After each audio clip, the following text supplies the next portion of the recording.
পারিবারিক শিক্ষা। পরিবারের ছোট ছোট শিক্ষায় যে পরবর্তীতে কিরকম হয়ে ওঠে তার ছোট্ট উদাহরণ নিচের গল্পটি। বাবার ডেড বডি নিয়ে অপেক্ষা করছে সবাই। একটি মাত্র শিক্ষিত ছেলে আমেরিকায়, বিরাট নামকরা কোম্পানির প্রকৌশলী। যে কোন মুহূর্তে হয়তো রওনা দিবেন।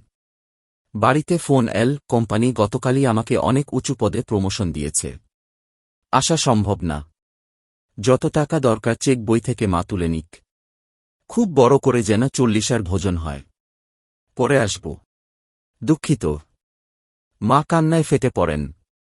বলেন, খোকা, তোর কাছে বসি সব, বাবা কিচ্ছু না। পাড়াতে ছিহ ছিহ পড়ে যাবে। সবাই মুখ লুকিয়ে হাসবে তোর অন্ধ গোলামি দেখে। যে করে হোক বাবা, অন্তত 40 আগের দিন আয়। ছেলে বলে, কিছু মনে করো না মা। দাদু যেদিন মারা গেলেন সেদিনও তুমি আমাকে স্কুলে পাঠিয়েছিলে জোর করে। বলেছিলে অন্যের দিকে, কারোর দিকে না তাকিয়ে নিজের কাজ করো। এটাই উন্নতির চাবিকাঠি। তোমার শিক্ষাই তো।